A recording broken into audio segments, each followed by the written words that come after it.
पूरे देश की राजनीति की बात करते हैं। आज लोग असल मुद्दों पर बात नहीं कर रहे हैं, वास्तविक मुद्दे पर वोट नहीं कर रहे हैं। आज देश के लोगों को, उत्तराखंड प्रदेश के लोगों को इस विषय पर सोचना पड़ेगा कि क्या हमारी वास्तविक जरूरतें हैं। एक तरफ देश में जो है कोरोना से मर रहे हैं, एक तरफ लोगों की रोजगार चल गए, कोरोना आए दिन कोरोना के से होने वाली मौतों की खबर हमारे कानों को झकझोर कर देती है। दूसरी तरफ आप उत्तराखंड प्रदेश को और वहाँ की जनमानस को, साथ साथ में पूरे देश में उससे जो है लोग कोरोना से प्रभावित हुए हैं। तो भारतीय जनता पार्टी ने कुंभ मेला कराकर पूरे देश को जो है मौत के घाट उतारने का काम किया है। इस बात से आप बिल्कुल वाकिफ हैं।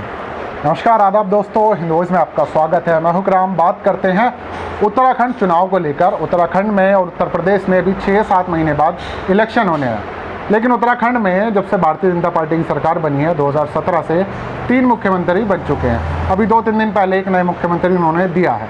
ये तीसरा मुख्यमंत्री था उत्तराखंड के अंदर। अब ऐसा क्या बदलाव वो करना चाहते हैं कि बार बार सिर्फ मुख्यमंत्री ही बदलना पड़ रहा है। इस पर बात करने के लिए हमारे साथ उत्तराखंड के कांग्रेस प्रवक्ता गौरव जायसवाल मौजूद है। इनसे बात करेंगे क्योंकि इससे पहले सरकार कांग्रेस की वहाँ पर चल रही थी, उससे पहले बीजेपी, उससे पहले कांग्रेस। एंटी इनकम्बेंसी चलती रहती है पिछले 20 सालों में। सर, मेरा सवाल है, बीजेपी तो उत्तराखंड में लगातार सिर्फ मुख्यमंत्री का बदलाव कर रही है। आपकी नज़रों में कांग्रेस के पास ऐसे क्या मुद्दे हैं जिससे वो बीजेपी को इस बार टक्कर दे सकती है? देखिए, पहले से ही कांग्रेस ने उत्तराखंड में बहुत अच्छे लेवल पर काम किया है। उत्तराखंड राज्य बने 21 साल हो गए हैं। 21 सालों में 10 साल का जो कार्यकाल रहा है वो कांग्रेस के पास रहा है। और उत्तराखंड प्रदेश के पहले निर्वाचित मुख्यमंत्री पंडित नरेंद्र तिवारी जी थे। और उनके कार्यकाल में मैं आपको बताना चाहता हूँ इस वीडियो के माध्यम से कि उनके कार्यकाल में सुटकू जैसे और पंतनगर यूनिवर्सिटी जैसे और तमाम अन्य जो औद्योगिक एक क्रांति उत्तराखंड के लोगों के लिए वो लेकर आए, जिससे कि उत्तराखंड के जो हमारे पूर्ववर्ती अंचल के जो हमारे विद्यार्थी वर्ग हैं उनको रोजगार से लाभान्वित होने का। 5 साल बाद फिर उत्तराखंड ने बीजेपी चुन ली, उनको चुना क्यों नहीं दोबारा? ये बार बार जो उत्तराखंड के जो लोग हैं उन्होंने एक नई अपेक्षा जताई है हर, क्योंकि आदमी की जो, मैं बार बार एक चीज़ कहता हूँ कि आदमी की जो अपेक्षाएं होती हैं ये होती हैं कि कुछ नया हो, कुछ बेहतर हमारे साथ हो। लेकिन भारतीय जनता पार्टी की सरकार ने निरंतर, आपने कहा कि उत्तराखंड में बार बार भारतीय जनता पार्टी मुख्यमंत्री बदल रही है। बहुत बड़ी एक चुनौती है सर। मैं आपको बताना चाहता हूं कि लेकिन इससे पहले कांग्रेस ने भी 2 बार बदली है। आपको एक ही चीज़ बताना चाहता हूं, 21 साल के राजनीति में 10 साल का जो कार्यकाल है वो कांग्रेस पार्टी के पास रहा है और 11 साल का जो कार्यकाल रहा है वो भारतीय जनता पार्टी के पास रहा है। मैं मान रहा हूँ कि हमारे पहले जो मुख्यमंत्री रहे, हमारे निर्वाचित मुख्यमंत्री उत्तराखंड प्रदेश के, वो एनडी तिवारी जी रहे हैं, जिन्होंने 5 साल का जो कार्यकाल है पूर्ण रूप से निभाया है। वो कांग्रेस पार्टी से, लास्ट टाइम में वो बीजेपी के साथ चले गए। हाँ, बीजेपी के साथ नहीं चले गए, वो एक वैचारी प्रतिबद्धता रही और वो एक अलग पार्टी जो उन्होंने कांग्रेस बनाया था वो एक उनका एक निजी मामला मैं कह सकता हूँ। लेकिन बतौर कांग्रेस के मुख्यमंत्री रहते हुए जो काम उन्होंने किए हैं वो कांग्रेस की सोच के आधार पर उन्होंने बहुत बेहतरीन काम उत्तराखंड की जनता के लिए किया, जो आज भी उत्तराखंड के कांग्रेस की सोच के खूबसूरती को दिखाता है। तो उत्तराखंड की जनता इस बार आपको चुनेगी क्यों? बीजेपी तो कह रही है कि मुख्यमंत्री बदलना हमारी पार्टी की एक अलग विचारधारा है, अलग मसला है, लेकिन विकास तो हम लोग कर ही रहे हैं।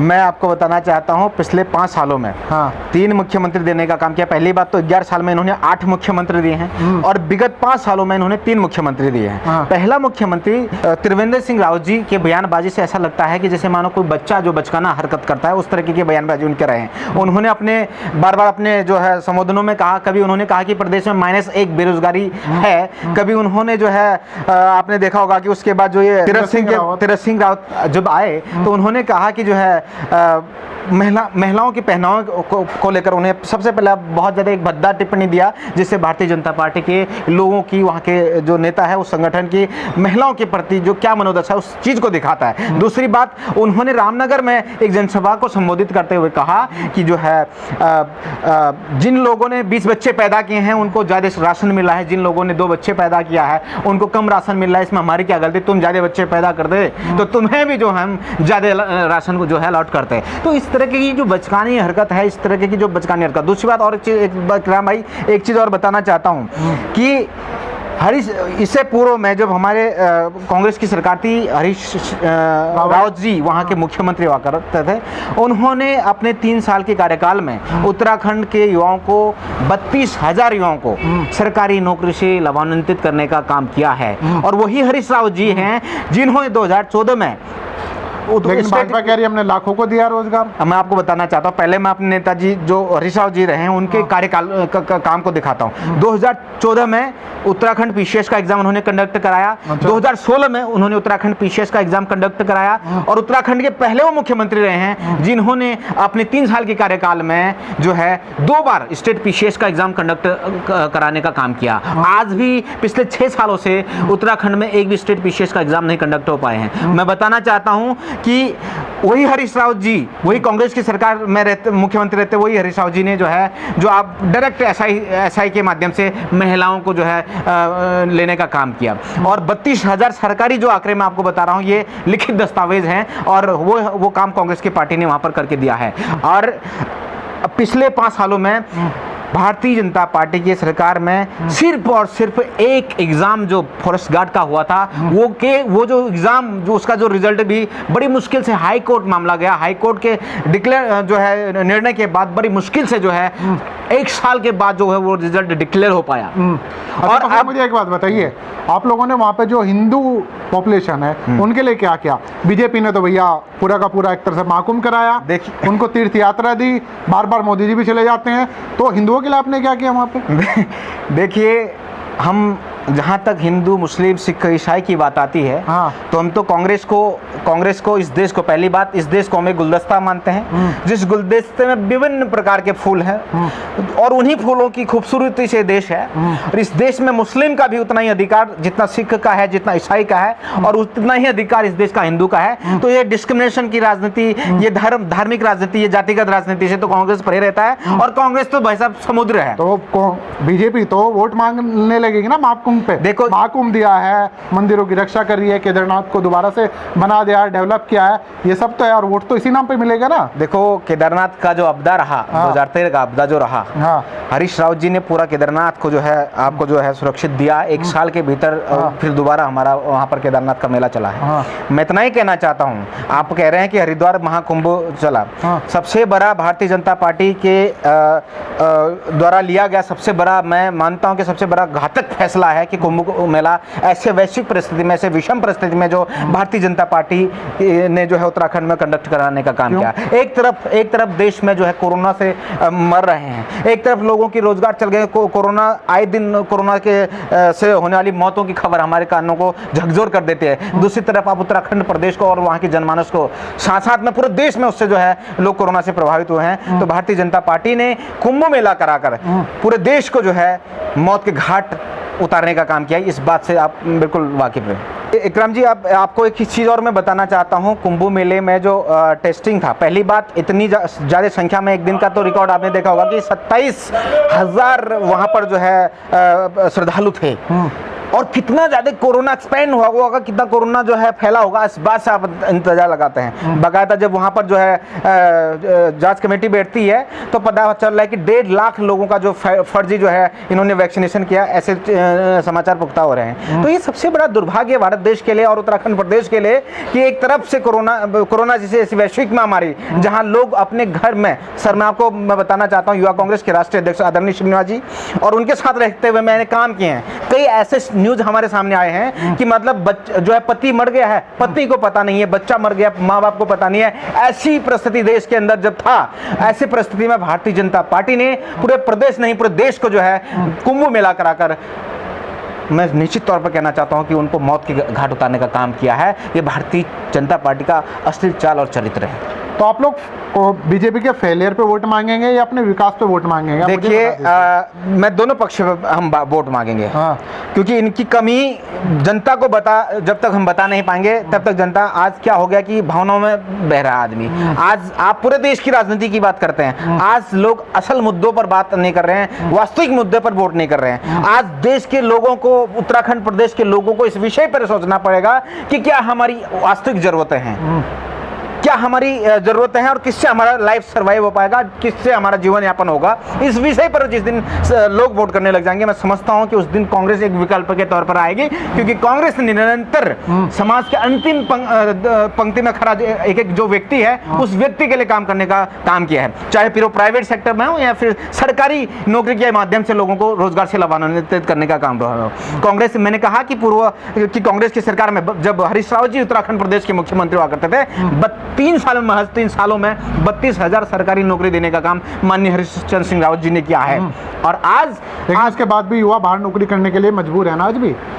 देखिए सर, उत्तराखंड प्रदेश, एक तो उत्तराखंड का जो भौगोलिक जो परिस्थिति है, उत्तराखंड का जो भौगोलिक परिस्थिति है, वहां पर इंडस्ट्रियल एरियाज बहुत कम है, और वहां पर और एनडी तिवारी जी ने जो हमारे कांग्रेस के मुख्यमंत्री रहते हुए जो वहां पर शेड्यूल का जो निर्माण किया, उससे काफी हद तक जो है वहां के लोगों को रोजगार मिला है।